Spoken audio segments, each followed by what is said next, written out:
आज शनिवार का दिन है, जिस दिन अपन इस दरिद्रता से मिलने के लिए पीपल के पेड़ के नीचे आए हैं। हिंदू धर्म में ये दिन पीपल के वृक्ष के लिए पूजनीय होगा। जो भी शनिवार के दिन पीपल के वृक्ष की पूजन करेगा, दूध चढ़ाएगा या मिष्ठान का भोग लगाएगा, लक्ष्मी और नारायण उसके घर में प्रवेश का कर बहुत ही जाएगा। पावन सा महीना चला और ऐसे में पड़ रहा है शनिवार का दिन। तो शनिवार के दिन पूज्य गुरुदेव ने बहुत ही प्यारे से उपाय को बताया है। आप सबको पता होगा कि इस टाइम पर पूज्य गुरुदेव की कथा चल रही है, बेलपत्र शिव महापुराण की कथा।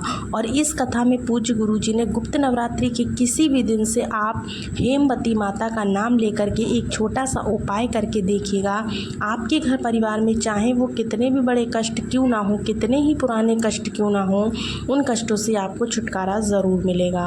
बस ध्यान रखिएगा, ये उपाय बताने जा रही हूँ गुप्त नवरात्रि के ही दिनों में करना है और किसी भी दिन आपको नहीं करना है। शनिवार के दिन अगर आप कर लेते तो बहुत ही ज़्यादा फ़ायदा मिलने वाला है।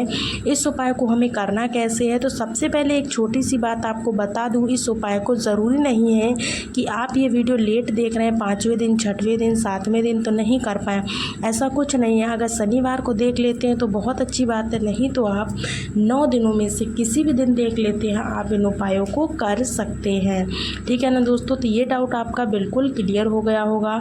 8 दिन में कर सकते हैं, 7 दिन में कर सकते हैं। एक नियम बना के करना है। अगर पहले दिन से स्टार्ट कर रहे थे तो इस उपाय को पूरे 9 दिन करो। अगर चौथे दिन वीडियो देख रहे हो तो 6 दिन करो, 5 दिन करो। ऐसे एक नियम बना लो, जितने भी गुप्त नवरात्रि के दिन बचे हुए हैं हम इस उपाय को करेंगे। ठीक है ना, बहुत ही आसान सा उपाय है। क्या करना है, एक बहुत ही प्यारी सुंदर सी बेलपत्र लीजिएगा और वो बेलपत्र कहीं से भी कटी पिटी ना हो, इस चीज़ का पहले ध्यान रखिएगा। बहुत ही प्यारी सी बेलपत्र लेना। उसके बाद एक तावे का लोटा लेना है, उसमें आपको जल भरना है। पता होगा आपको जल में गंगा जल जरूर से डालना है। आपके घर में हो तो बहुत अच्छी बात है। आप इस कलश के अंदर गंगा जल डालेंगे और पहुंच जाएंगे कहाँ पर, शिव जी के मंदिर के पास में। आपको पता होगा कि महादेव की जो सबसे प्रिय पुत्री है उनका नाम क्या है, माता अशोक सुंदरी, है ना। तो आपको सभी को पता होगा पास में जो बेलपत्र है ना, उस एक बेलपत्र को माता अशोक सुंदरी के स्थान पर आपको रखना है। माता हेमवती का स्मरण करते, ध्यान रखिएगा नाम कौन सा लेना है, माता हेमवती का। इस तरह से स्मरण करते हुए आपके परिवार की, आपकी फैमिली की जो भी दिक्कतें हैं आपके जीवन की, चाहे वो कितने ही बड़े कष्ट क्यों ना हो, उन कष्टों के लिए आप प्रार्थना कर लीजिएगा। हमारे घर से इस प्रकार से कष्ट खत्म हो जाए, ऐसा कहेंगे आप। तो गुरुजी ने कथा में तो कह ही दिया है कि जैसे कि 15 दिन बीतेंगे इस उपाय को करके आपके जीवन में परिवर्तन देखने को मिलेगा। यानी कि जीवन के जो कष्ट होंगे ना, आपको उनसे छुटकारा जल्दी से जल्दी मिल जाएगा। ठीक है ना, तो उपाय को अगर आपको विश्वास है तो उपाय को करके देखिएगा, क्योंकि जब तक आप उपाय करेंगे नहीं तब तक आपको पता कैसे चलेगा कि ये उपाय करने से कोई फ़ायदा हो भी रहा है या नहीं हो रहा है। ठीक है ना दोस्तों, तो महादेव के शिवलिंग के ऊपर श्री शिवाय नमस्तुभ्यम का जप करते हुए आपको जल समर्पित कर देना। यह उपाय लगातार करना है, ऐसा नहीं कि एक दिन करके हट गए, नहीं। आपके गुप्त नवरात्रि में जब भी आप इस वीडियो को देख रहे हो, 3 दिन बचे हो, 4 दिन बचे हो, रेगुलर करना है आपको। ठीक है ना, अगर आपको आपकी इच्छा पूरी करनी है और घर परिवार के संकट को दूर करना है, कष्टों को दूर करना है, तो आपको इस उपाय को करना है। चलिए आगे बढ़ते हैं अपने आज के दूसरे उपाय की तरफ। तो पहला उपाय हम लोगों ने माता हेमवती का कर लिया। आगे बढ़ते हैं इस वीडियो के दूसरे उपाय की तरफ, जो कि आपको करना है कब, बेलपत्र के साथ में। देखो आज के टाइम पे एक सबसे बड़ी समस्या क्या है कि परिवार की एक बहुत बड़ी समस्या हो गई, हर फैमिली की ये समस्या है। वो क्या है, समस्या आपकी है लड़ाई झगड़े की। क्योंकि आज के टाइम पे हर घर में लड़ाई झगड़ा ज़रूर से होता है। छोटी बातों को लेकर, बड़ी बातों को लेकर, कोई ना कोई इशू को लेकर लड़ाई होती ही रहती है। इंसान किसी को बर्दाश्त नहीं करना चाहता है, तो ऐसे में आपको इस उपाय को ज़रूर करना है। ठीक है ना दोस्तों, बहुत ही प्यारा सा उपाय, बहुत ही सिंपल सा है। करना क्या है आपको, देखिएगा, सिंपली आपको बेलपत्र से इस उपाय को करना है। अगर घर में लड़ाइयाँ हो रही हैं तो उन्हीं लड़ाइयों को दूर करने के लिए एक बहुत ही प्यारी सी आपको बेलपत्र लेनी है। बेलपत्र के साथ में आपको एक तावे का लोटा लेना है, उस लोटे के अंदर जल भरिएगा। ठीक है ना, जल भरने के बाद इस लोटे में अब आपको गंगा जल डालने की ज़रूरत नहीं है। बल्कि दोस्तों अब आप इस जो लोटे में जो है ना क्या डालेंगे, इत्र। इत्र भगवान भोलेनाथ को बहुत प्रिय है, तो आपको इत्र डालना है। अब पहुंचना है महादेव के शिवलिंग के पास में।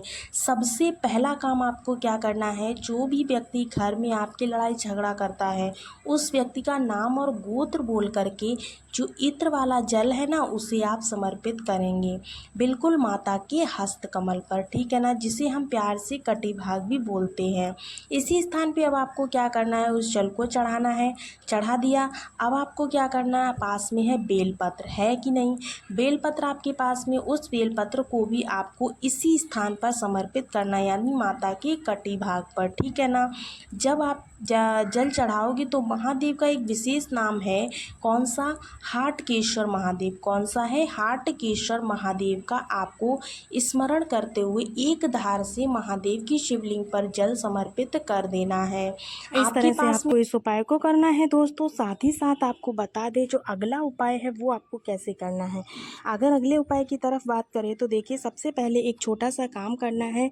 देखिए सबसे पहला काम क्या करेंगे, आप लोग वीडियो को लाइक कीजिए, जिसने अभी तक सब्सक्राइब नहीं किया है चैनल को सब्सक्राइब कर ले। पहली बार मेरी आवाज़ को सुन रहे हैं तो चैनल को ज़रूर सब्सक्राइब करें। सबसे पहले यहाँ पर स्क्रीन पर आप लोगों को मूंग लेने के बाद आपको क्या करना है, उपाय स्पेशली समझ लो किसके लिए कर रहे हो, तो ये रोग मुक्ति के लिए। जैसे मान लो सारे पैसे किसके पास जा रहे हैं, डॉक्टर के पास, तो दवा कराने के पैसे नहीं बचते हैं, कुछ भी हो जाए। अच्छा देखो, रोग का जब भी बात आती है ना तो मैं आपसे कहती हूँ भाई आप दवा की कोशिश किया करो, सस्ती अगर लेनी है जो कि मेडिकल खुल रहा है वहाँ पर भी आप ले सकते हैं, कोई दिक्कत की बात नहीं है। लेकिन आपको बता दें कि दवाई के साथ साथ आपको उपाय भी करना चाहिए, ठीक है ना।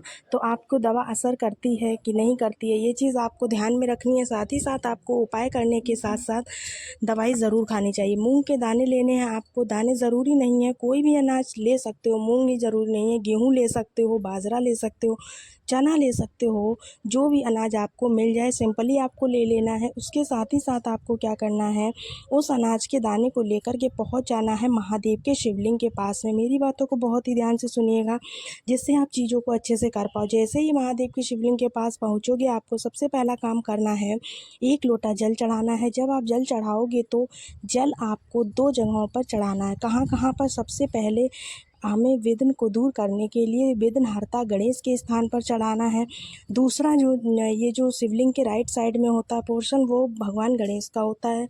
तो आप लोगों सबसे पहले थोड़ा सा जल, चाहे तो 2 ही बूंद जल चढ़ाएं भगवान गणेश के स्थान पर, बाकी बचा हुआ जल आपको महादेव के शिवलिंग के ऊपर चढ़ाना है। ये पहला काम आपको कर लेना है, महादेव के शिवलिंग के पास पहुँच के आपको जल चढ़ाना है। दूसरा काम क्या करना है, दूसरा काम करना है कि आपके पास में जो अनाज के दाने हैं उन अनाज के दानों को 5 स्थान पर चढ़ाएंगे।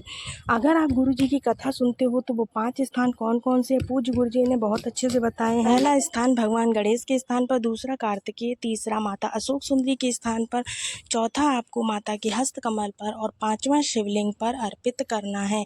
इस तरह से आपको 5 जगहों पर अनाज के दानों को समर्पित करने के बाद कौन सा विशेष नाम लेना है, तो आप सभी को पता है कुंदकेश्वर महादेव का नाम लेते हुए आपको 5 जगह पर आपको दाने जो है अनाज के समर्पित कर देने हैं। अगर आप इस तरह से इस उपाय को इस गुप्त नवरात्रि के किसी भी दिन कर लेते हैं तो आपको बहुत ही ज़्यादा लाभ मिलने वाला है। होप सो आपको सारे उपाय बहुत अच्छे से समझ में आए होंगे। अगर किसी प्रकार का डाउट है तो आप हमें कमेंट्स में पूछ सकते हैं। चलिए मिलते हैं आपको अगले एक नए वीडियो में नई जानकारी के साथ। तब तक के लिए राधे राधे, श्री शिवाय नमस्तुभ्यम।